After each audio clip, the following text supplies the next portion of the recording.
What is up, football fans? I'm Danny Austin. This is the Live from the 55 podcast. Our redesigned studios. We got a new backdrop. Here we are, the Nation Network Studios, Flames Nation in Martyr Loop, Calgary, Alberta, Canada. I'm excited. CFL sent over 3 bucket hats. Maybe I should put on one of these bucket hats for the intro. I don't know that I'm going to keep this on. It doesn't fully fit me, but we got some new bucket hats here. We got normal hats. We got a new football for the studio. Then we got this backdrop. What an exciting time for Live from the 55. You know what? Whatever. I'm going to keep this bucket hat on. I'm going to put on my 2019 Grey Cup scarf. Here we go, guys. Welcome to Live from the 55. Super exciting episode today. It feels crazy because we recorded Monday night right after the Labor Day Classic, and here we are Wednesday afternoon. Quick turnaround. Those day-to-day radio guys, tough job. But we got Ted Wyman out of Winnipeg. I just sort of felt like, given that the Riders beat the Bombers, given all of the stuff with the headbutt, I felt like we should bring in Ted Wyman, my colleague from Post Media, to chat a little bit about what is going on in Winnipeg. Honestly, I've already talked to him. He's not that concerned. Either am I, to be perfectly honest with you. I think Saskatchewan played a great game. I think that we're going to have a much better idea of what happens when those two teams rematch in Winnipeg at IG Field. We know that crowd's going to be crazy. They're going to be out for blood. We know that the Bombers are not going to be happy with the way that they played, or with the way that that game was officiated, or really, I just think that the Bombers are going to have something to show right now, because you lose to Saskatchewan on Labor Day, and that sends a bit of a message. Anyways, lots of other games going on. We are here. Ted and I were saying it sure does feel. I hate when people say that the season only starts at Labor Day, because it's objectively inaccurate. But right now, all of a sudden, the Bombers can clinch. The Argos can clinch a playoff spot. All of a sudden, you're looking at every one of these games. You got to go check the standings. See, okay, what does a win mean? What does a loss mean? If you're looking at two teams trying to keep the third playoff spot in the East, Hamilton Ottawa is a huge game. They might be last place and second last place in the East. The Red Blacks are 3-8. The Ticats are 4-7. But right now they are both. The Ticats are the third place team, and just based on winning percentage, are still in a playoff position. So them beating Ottawa and moving to 5-7 puts the pressure on the Stampeders, who are the fourth place team in the East, in the West, and would get that crossover. If you are the Red Blacks, you just can't afford to drop this one. This one pretty much ends your playoff hopes if you lose it. So, that's a big game. And I've felt, I've felt more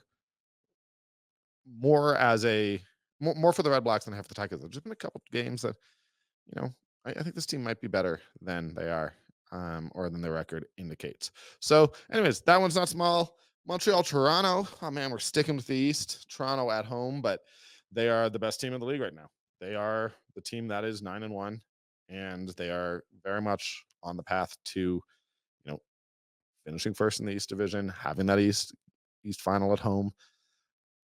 But the Alouettes, and I'm not saying the Alouettes at 6-5 are going to catch them. The odds of, in the last 7 games of the year, making up 4 games in the standings is pretty tough. But you got to start somewhere, and that obviously starts here this weekend. So if you're the Alouettes, who are coming off a loss to the Lions, but I thought that they played pretty well for a lot of that game. If you're them, then look, you want to, at the very least, even if potentially catching the Argos isn't super likely, you sweep these 2 games, suddenly you're 8-5. The Argos are 9-3. You've got to hope that they maybe lose that game to Winnipeg later in the year, that all of us are sort of have circled on our calendar and are saying that's probably going to be the game of the season. Grey Cup rematch. 2 teams that are probably going to be leading their divisions at the time. So if you're the Alouettes, you're kind of saying, okay, we win these 2, we sweep these 2. The door is open.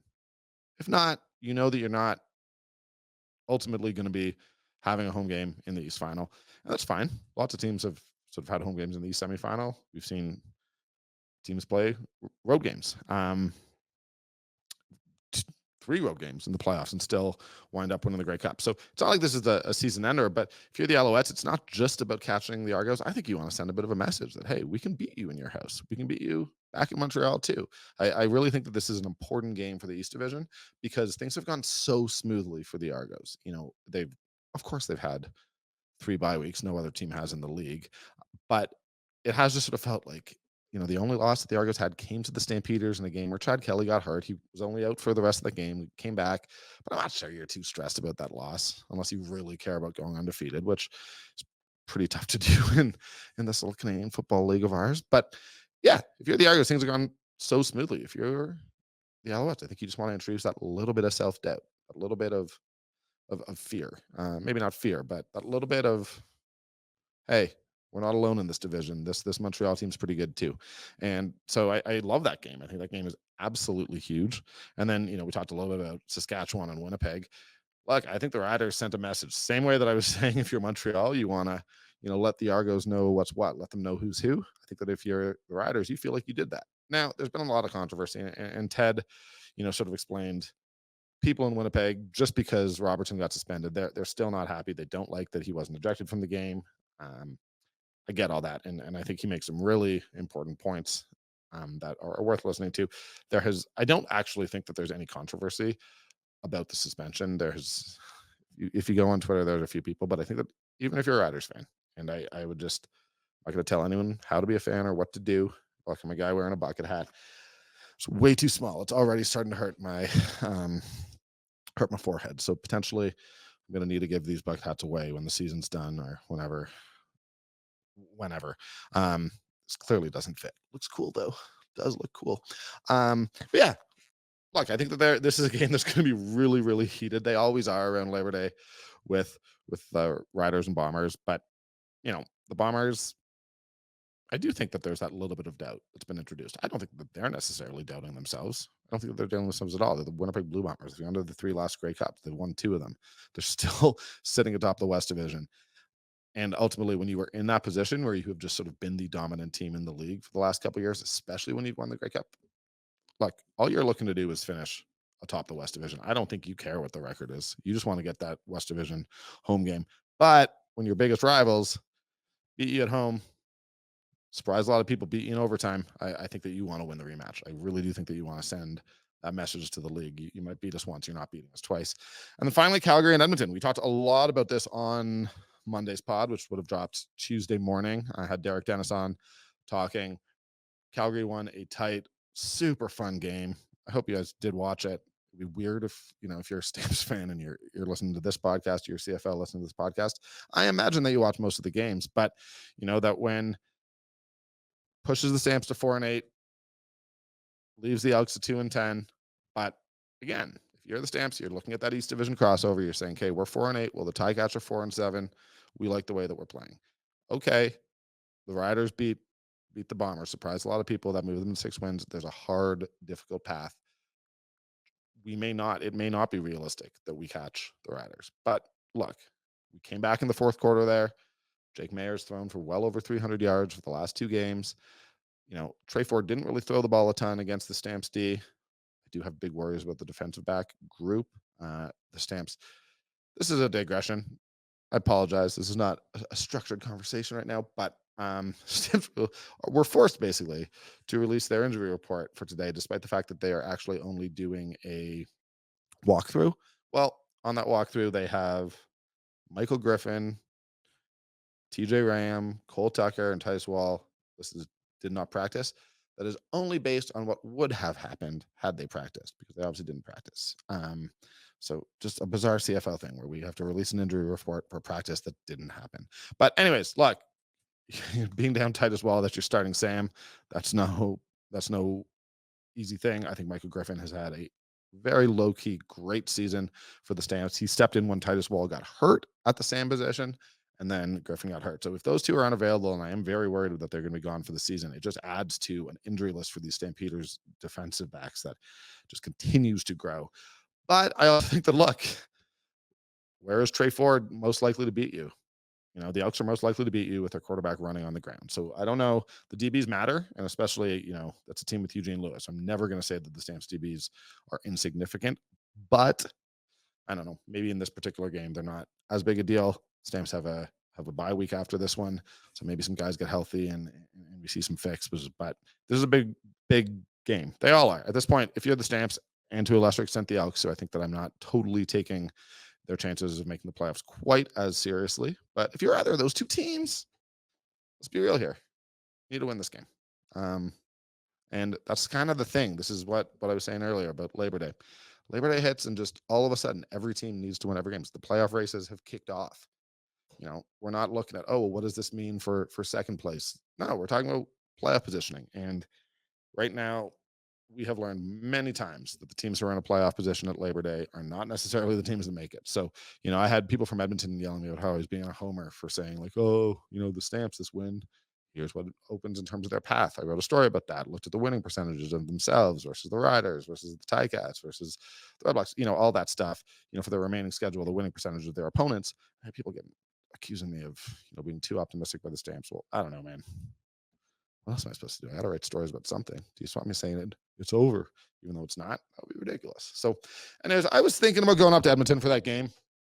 I'm not going to. Got a lot kind of going on. Also have to sort of get ready for some hockey coverage. It's going to be coming up pretty soon. There's a few things.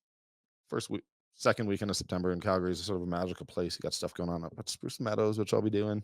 All sorts of stuff. So won't be there, but we'll be watching from home. Either way, really looking forward to it. I'm looking forward to all the games. This is a really fun slate of games, as I sort of just outlined.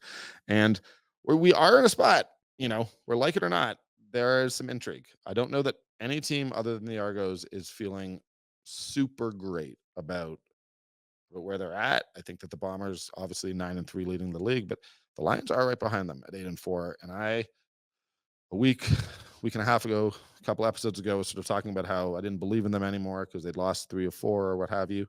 Well, they went out, impressed me against the Alouettes, who I think are a good football team. So, the Lions are right on the Bombers' heels. There is absolutely there's no room to breathe if you're the Bombers. Obviously the Lions, the Rough Riders can't afford to start losing games, especially if the Stampeders start winning. So, so much to play for. This is what we do it for. Just want to quickly thank you guys for listening. You guys, please pass it on to friends if you're CFL fans who might be interested in sort of this casual, fun type of conversation we have about the league. I'll obviously thank Mugs Pub, thank Fraser and Fig, our sponsors. We love all of them. And yeah, guys, we're having a great time. Let's go to Ted Wyman. You guys are going to love it. Guys, let's say you're having a party. Let's say you're having a picnic. Let's say you're having any occasion. Got to talk to you about Fraser and Fig, because I love these guys. Here in Marda Loop, a couple storefronts down from our studio here.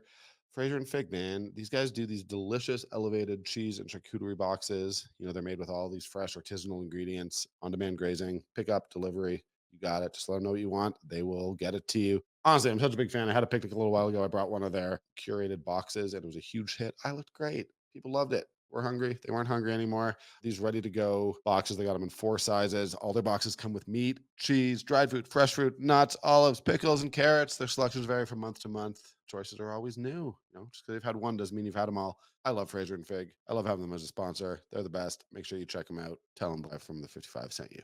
All right, Ted Wyman, my post media colleague out of Winnipeg. Buddy, how you doing? Oh, I'm doing fantastic, Danny. Just coming back from a Labor Day Classic, one of them in Saskatchewan, and it was a fantastic game, fantastic weekend for Canadian football, in my opinion. It doesn't get any better in the league than Labor Day and the week following it. But when you have great games as well, I mean, that's just a bonus. That's the thing. Like 3 of the 4 games, because I really thought that Montreal Vancouver was great. It was super fun too. And then Calgary Edmonton was obviously nuts, and Winnipeg Saskatchewan. Like, is that the best of the Labor Day Winnipeg Sask games you've covered? Because man, like overtime, and I mean, I know you covered the losing team, and that doesn't make a huge amount of difference for reporters, but like that game was pretty amazing. Yeah, I mean, there was one in 2016 when Justin Medlock kicked a winning field goal that was pretty impressive. But and then another year, I think 2018, there was a Brett Lothar field goal right at the end of the game. It just seems like there's a lot of those. The one thing that's really nice about it is that I think so, it's something like 16 of the last 19 years, the Rough Riders have won it. Well, a lot of those years, the games were not close. There was a 52-0 in there. There was a lot of really bad times for the Labor Day Classic because there weren't a lot of classics for many years. The last 5-6 years, it's been really entertaining. Winnipeg has won a few of them. And I thought this year, maybe for the league itself, the best possible result came about, which was that Saskatchewan got a win at home in front of a sellout crowd on Labor Day and finally beat Winnipeg. They hadn't done it in 7 straight games, including playoffs. Took away a bit of that Labor Day mystique for Zach Collaros, and just created general excitement in the West Division, where it was really looking like a two-team runaway.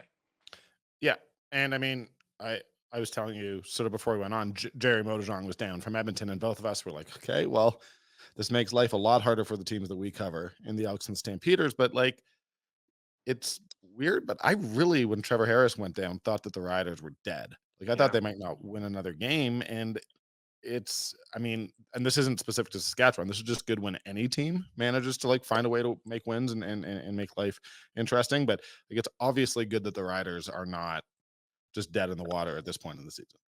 it is really good, and it sometimes makes you wonder how the coaching staff there saw Mason Fine as a better option than Jake Dolegala, because clearly Jake Dolegala has some skills. He can throw. He's got this really unique height.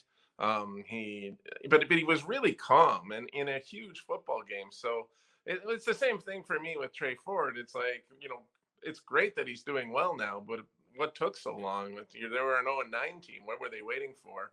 And then you've got the same situation in Saskatchewan, where they just went with that hierarchy. It's like Mason Fine was the number two. We had decided he was the number two, so he gets his chance. But my our colleague now again, Daryl Davis in the Saskatchewan, the Regina Leader Post, was writing for a while before this even happened that if you look at the two, Jake Dolegala is the superior quarterback, and he should be in there. Well, pretty smart thinking there, because he's 2-0 in the last couple of games, and it wasn't like they beat the worst teams in the league. They beat two of the top three teams in the league. You have to start thinking the Rough Riders are real. It would be really interesting to see if they can do anything against Winnipeg in the Banjo Bowl, but right now things look awfully good for them. So what stood out about Jake? Like that's I mean, Calm. watching on TV is so different, obviously, right? Like you're caught up in the drama a little bit when you're watching on Yeah. TV. For me, it was just his calmness, his collectedness, his ability to just let the things come to him, make the throws. They were very accurate throws for the most part. He wasn't world beating, but 326 yards with no interceptions. He didn't have a touchdown pass either. You That's can't a ignore it. great day. In my opinion, that's a great day for any quarterback, and for a guy that's younger and untested, that's pretty special, especially in the Labor Day Classic against Winnipeg. I don't. It's hard to say if teams will start to figure him out a bit, but he did what he needed to do in all ways, and that was to just keep his cool, his poise, be a good leader in that group, and make the throws when he needed to. Because honestly, underrated, maybe not anymore, but Saskatchewan's receiving core has been really solid this year and looking very, very good in that game. And he throws very high ball. Obviously, it comes out from his release point high.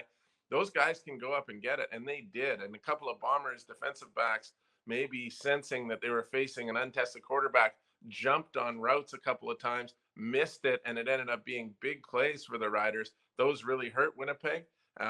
Overall, there's just no question in my mind, Jake Dolegala was the best quarterback in that game, and the Rough Riders were the better team. It'll just be interesting to see if he can duplicate that in the less friendly confines of IG Field on Saturday afternoon.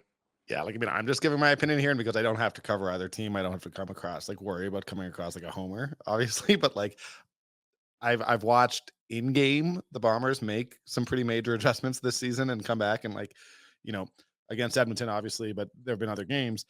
I just sort of trust that Mike O'Shea and that coaching staff is going to have the Bombers ready to put some wrinkles in that Dolegala might not be ready Well, for. they even did it last game.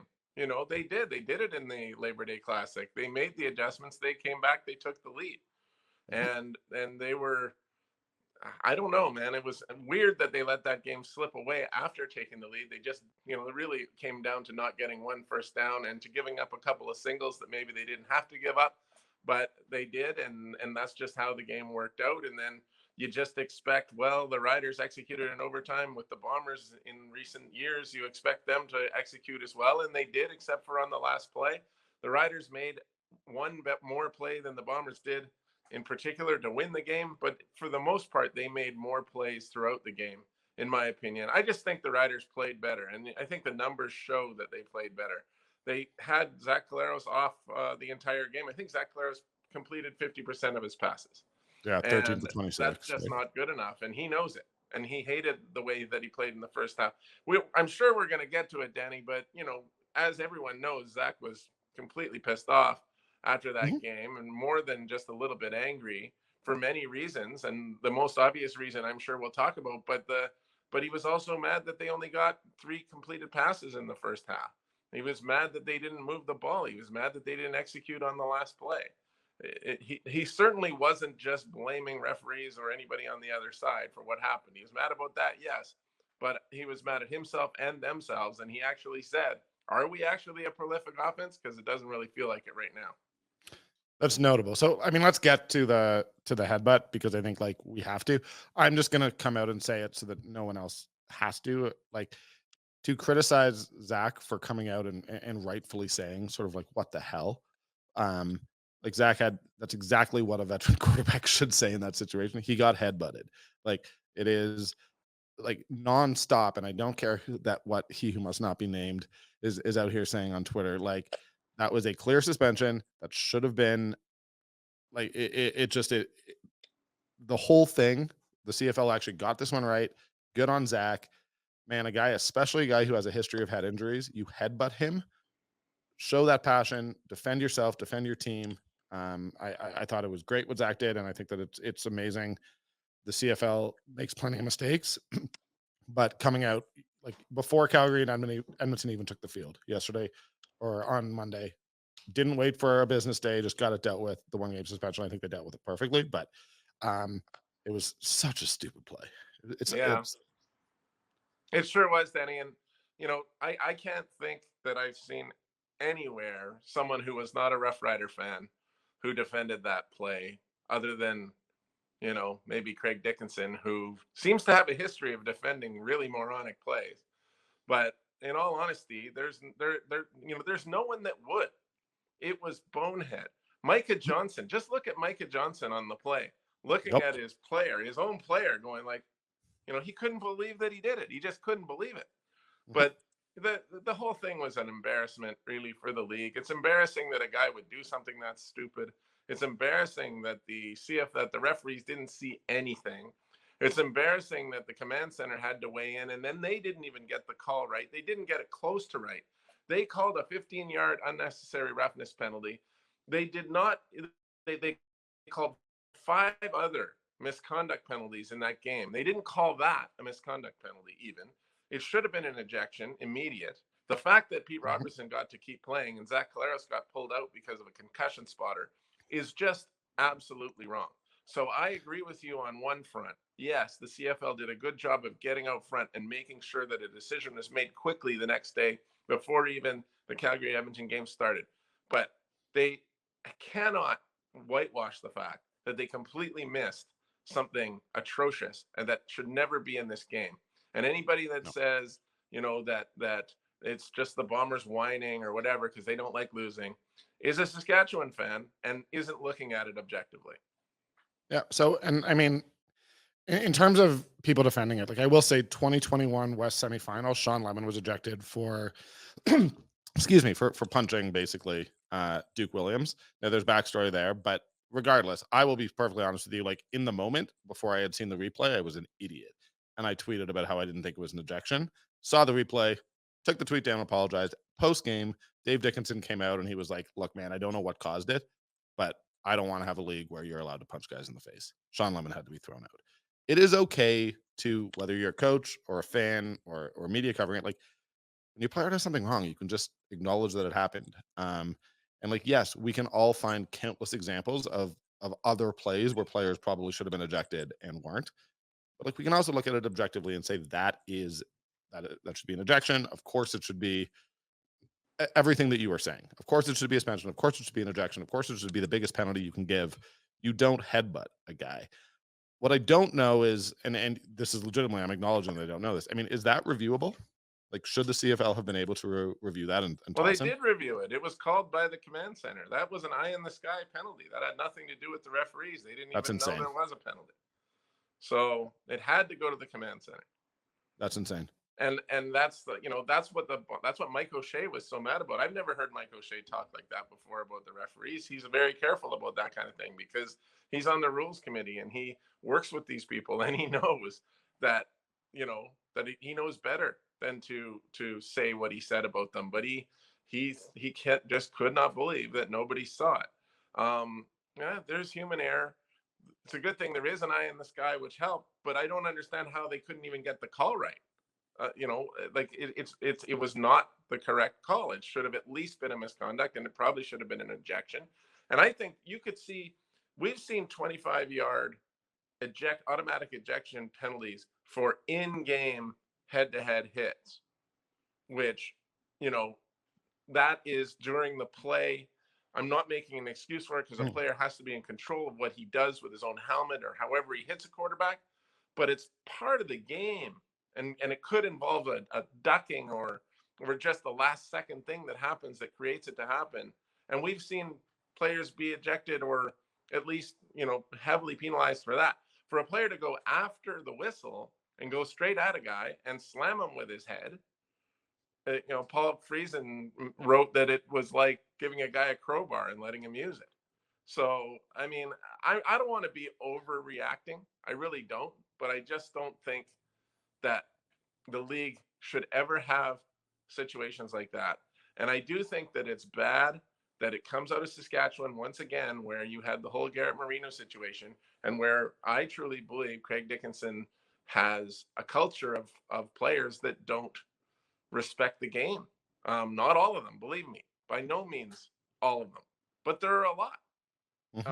There have been players. There have been a lot of situations where these things have happened. It happened a few times last year with Duke Williams, with Garrett Marino. Then you get this again. It just makes you wonder how it happens. And then Craig Dickinson comes out and says, well, the Bombers players goaded our players into doing stupid things. Man, that's some serious lack of discipline and something that, if they really want to be taken seriously as a contender in the West Division, they're going to have to rectify. Yeah, I mean, and again, why I brought up the Sean Lemon example is because Dave literally after the game was like, "I can't defend it." In a playoff game, the guy's got to be ejected, um, at the time there was the word from the Stamps. I have no proof one way or the other, so I'm not trying to sort of cast aspersions. But at the time, the accusation from Sean Lemon, who I've never seen punch a guy in his many years on the field, right? I mean, Sean Lemon is a pretty disciplined player, and the accusation was that Duke Williams had spat in his face, and Dave, if that's not goading, what is? And Dave wouldn't even acknowledge it. He was like, the point is you can't punch a guy, and the point is you can't headbutt a guy. And it's just, yeah, you're right. I hadn't realized the eye in the sky part, to be honest. I was sort of watching that game not very casually, but like as a friend with Jerry. And that sucks. Yeah, that's do you expect any follow-up from that? Any explanation from the league on that? We never No, got they've explanation. already made their explanation that it's worthy of a suspension, but you have to just take that for what it is right off the bat, and that's that their referees and their command center did not see it as a bad enough issue to kick him out of the game, and yet he's suspended for a game. So I mean, clearly they did not get it right. All that being said, it did nothing but help the Bombers. It actually gave the Bombers a chance to win the game, and then they didn't. So, you can't take away from the Rough Riders for doing a great job of sticking with what they were doing and making sure they got that win and outplaying the Bombers in overtime and really down the stretch of that game. So, again, I don't want to make it seem like it's some kind of, uh, some kind of situation that Winnipeg lost because this thing happened. It has nothing to do with that. But do I expect any fallout? There won't be any more from the league, in my opinion, but there certainly will be bad blood when the two teams meet again on Saturday. So The question for me is how well will the Bombers hold their cool over all of that? It's kind of their MO to hold their cool. It's kind of their MO to not let anything else affect their focus. The Pete Robertson won't be in the game, so they don't have to worry about that. But there was already a lot of crap going on in that game before that even happened. I can't imagine there's going to be none of that this week. So, hey, man, again, Labor Day Classic and the following week is a great time in the CFL. And you've got some real intrigue here because the Riders won, because of what happened with Pete Robertson and Zach Collaros, because it's a back-to-back and going back into Winnipeg's barn. I think that's making real excitement. And of course, the same goes for the rest of the games around the league that are rematches. I just think it really makes me happy. The weekend brought a smile to my face as a guy who's been a supporter of the CFL for a long time. Well, 100%. And I talked about it in my intro, but like this back to back starting this weekend with Toronto Montreal is also awesome for the league. Not that I think Montreal is going to catch Toronto, but those are huge games for the East Division. If Calgary or Edmonton, I can't rule them out, have any shot of, I mean, I doubt that they have a shot of catching Saskatchewan, but they want to, secure the crossover at the very least. Like they have to win. I hate saying the season starts at Labor Day because like the 9-3 Bombers, those 9 wins count just as much before or after Labor Day. But the reality is, like every game now, I mean, what we really mean by it is the stakes are so high, right? Yeah, it's And true. And I mean, I don't like the expression either. Mike O'Shea hates the expression. And I get why, because as you said, those previous games mean something. Every game means something. But what you really mean, what anybody really means when they say it is the playoff races are on. Like it's the Mhm. same thing that you could say in the NHL that the season starts after the trade deadline. I mean, that's when you really have to play your best games. And the Blue Bombers, I don't think they're going to lose sometimes. We've noted this year that they're not quite as good at finishing things off as they have been in the past. They don't seem to have that perfect mystique that they just seem to get it done no matter what the circumstances are. It's only been 3 times that they've lost, but there's been lots of close games, including in Calgary. And Edmonton had a good lead on them. Winnipeg's been behind by at least 10 points in 3 of the last 4 games. All those things are a little bit different from what we would have expected from the Bombers in recent years. So are they beatable? Yes, they certainly seem to be beatable. Are the Riders getting better? Yes, they certainly seem to be getting better. I think it makes for a really intriguing rematch and a pretty good run down the stretch. And honestly, I thought Calgary Edmonton game was fantastic to watch. I think they both look to me like teams that are starting to come into their own and play a lot better football than they were earlier in the year. There's some really exciting players involved, particularly Trey Ford, of course, but lots of guys. I thought Jake Mayer had a really strong game for Calgary as well. And bringing, it's I hate that the crossover always seems to come down to some Eastern teams not being good enough and the Western teams looking at it, even though they might be 5 games under 500. I mean, I don't love that, Mhm. but it's gonna make for some great excitement down the stretch. And I mean, I since 2016 I've covered the Stampeders and they've never been in this position, and I've always had that feeling of like the crossover. Like I I don't love it. And then you're sitting here and it's like, well, what else would I be writing for the rest of the year if the crossover wasn't there? Like we need it for the intrigue, right? And I mean, I'm still a believer. People, some people in Calgary in particular really hate me saying this, but like, the Riders have won 2 overtime games this year. The Stamps have lost 2 overtime games this year. When you talk about being able to finish out games, that's what this whole league is about. At the end of the day, I mean, like the Stamps have a bunch of losses that are by a field goal or less, 2 in overtime.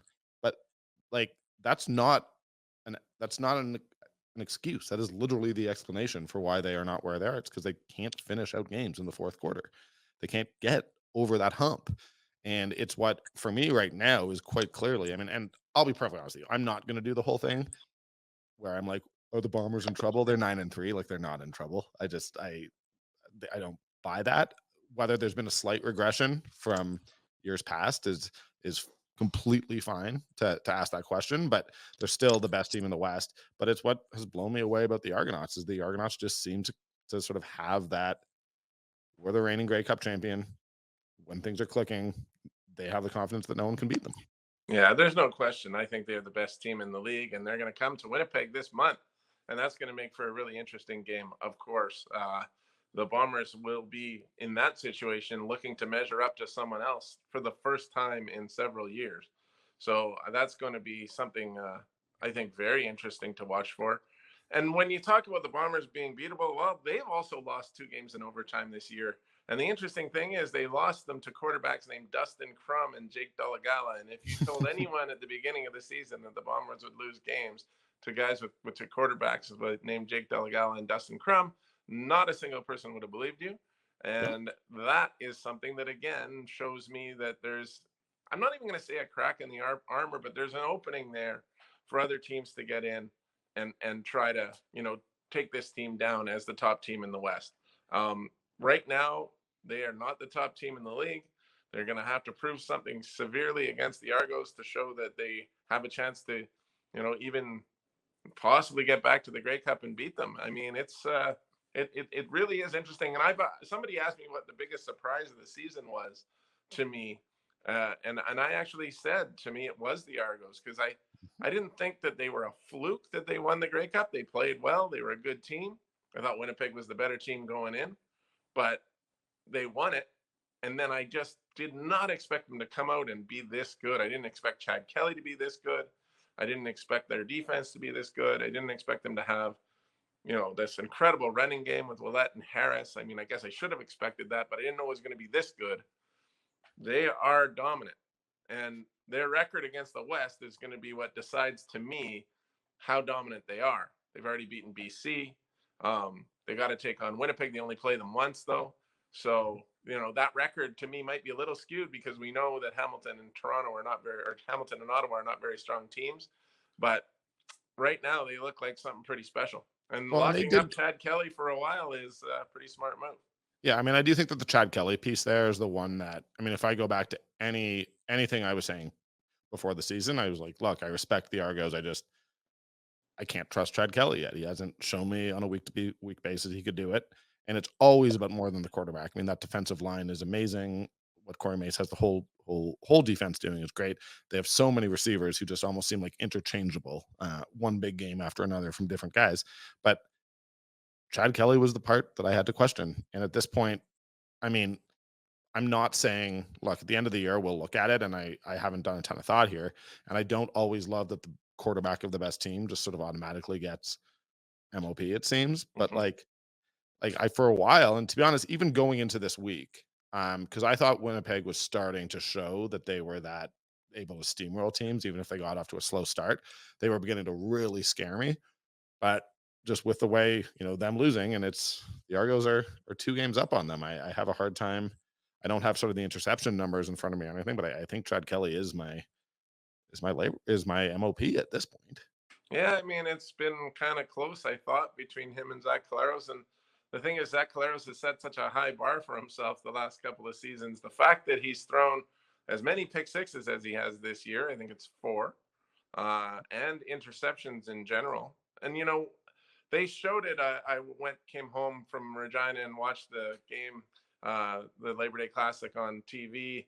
And there was a stat graphic that came up late in the first half, and it said 1 for 5 for 2 yards with an interception.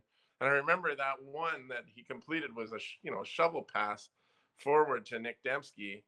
That, those numbers did not look like a MOP in any way. And I would have to say that for sure his stock has dropped a little bit. You can't have pick sixes like that. You can't have, interceptions every game, and really hold on to that kind of lofty status. I just don't know right now if there's anyone else in the West Division that I would be taking. There's not. And well, there's one. I mean, Brady Oliveira is having a pretty great season. Okay, don't mind Like that. that, it almost is going to come down to that for me. If there's anyone on the Bombers that you're going to put above them, right? And I don't know. Yeah. I don't know that you would. I really don't. But Brady Oliveira is having a very good, dominant season. I'm not sure I want to give that my vote to a running back. I'm just being honest. I think Nick Dembski's having an outstanding season for the Bombers as well. Vernon Adams is playing well. Trey Ford's playing fantastic, but he's not going to have enough of a body of work to get there. But Yeah. Matthew Betts in BC on the defensive side is playing so well. There's going to be down the stretch here over the next how many games are left, for 6 or 7 for most teams. There's going to be a real battle, I think, for that award, and somebody's going to have to rise to the top. Yeah, and I think that I'm a little bit, just because the Lions had lost 3 or 4, I'm a little bit lower on sort of the Vernon case than I might have been a month ago. Um, I don't mind the Oliveira. I mean, like, look, there are years where the running back's the best player in the game, and like obviously Trey Ford is not a real candidate. I will say, having watched him pretty closely, like I am so excited for what the future holds for that guy. there's still some stuff through the air that I think needs work. He's just so fast that Pretty he tough to certainly defend against. yeah, he's oh, the Stamps, like, there were a couple plays where you were just like, "The Stamps don't know what to do here." He's just so quick and would run back, wait for his angle, and then just kinda take off. I mean, he's amazing to watch, and again, I just think that, like, his development will be his arm, and I think he will get there and get better, but I don't think it's quite there yet where I'd sort of have him locked in as sort of a top 5 or 6 quarterback, but I don't think that's the expectation anyways. Um, but yeah, I mean, the MLP thing is it's always sort of interesting, and then with Zach, you're right. Like, this could be a little bit of a, like, Nikola Jokic thing in the NBA where people get bored of him, so you look for the next you look for Yeah, the next maybe. best I don't thing. know. I mean, it might depend somewhat on those of us who vote in Winnipeg. It's really hard to say. Yeah. I still think that if you take the body of work for the first 12 games, you throw out, you can't discount those pick sixes and the more interceptions lately, but you're looking at the whole body of work. He's still been pretty great, and his numbers are really great. His passing efficiency has been really great. His TD to interception ratio is not as good as it has been, but it's still good. And even some of the best quarterbacks in the history of the game were major, and I'm talking NFL, were major interception throwers, right? I mean, it's just when Yep. you sling it, you throw them. It's just the truth. But he's been so good at taking care of the ball and so good at making smart decisions, so accurate with his throws. That does not seem to be the case this year. He's made some poor choices when throwing the ball. Yeah, and I mean, I'm gonna be fascinated in the back half because I know, like, the Bombers and Argos can both clinch a playoff spot this weekend. I believe that's what the Yes, CFO they can. email said. But when I was covering particularly sort of 2018, where the Stamps had lost the 2016 Grey Cup, lost the 2017 Grey Cup, and throughout the entire season, like, there was a loss here and there, and you had some fans who freaked out, but it was generally understood that the goal of this season was as long as you secure a home game in the West Final, like, almost not that nothing mattered, but everything was about just trying to get over that hump and get that Grey Cup. And I feel like it's got to be a little bit of that. Obviously, it's the process, it's every day putting in the work, but the Bomber season is going to be defined at this point by whether they win the Grey Cup or not, right? Oh, of course. I mean, how else Yeah. could it be defined when not, for one thing, they've been in the cup 3 years in a row. So anything less than being in the cup is going to be a major disappointment. And they're kind of on a let's run it back and kind of mission here, get back to it and win it this time. So, if they don't win, it'll be a disappointment. There's just no question about it. And then, of course, the thing is, they've got the Grey Cup in 2025. That's still a couple of years away. They want to keep the core of this team together despite being older as long as they possibly can and try to still be good then. Well, if they're not good enough this year, it's going to be interesting to see what do they have to do to make sure that they do maintain their top status to get to the Grey Cup in 2025 and have a chance to play in it. It makes for some really interesting possibilities down the road here. But I'm not writing the Blue Bombers off by any means. I think they're still an excellent team. They still have a fantastic coach. They have the most veteran quarterback. They have a great offensive line and defensive line.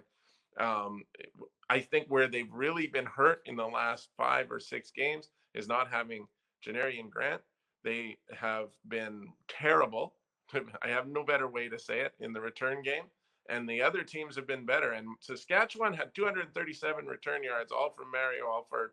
The Bombers had 84 in that last game. Who do you think had the better field position? And that was a big difference in that game. 100%. This is not a Bomber specific question. I don't want to take up too much of your time. You've already given us half an hour, which is amazing.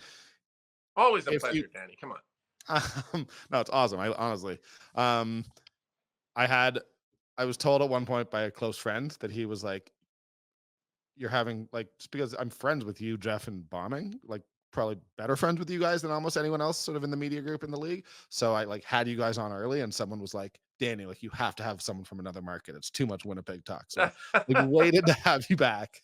But and it was no knock on what any of you said individually. But if you are like Winnipeg or whoever else, like, which of Sask and the Lions are you more worried about in the playoffs?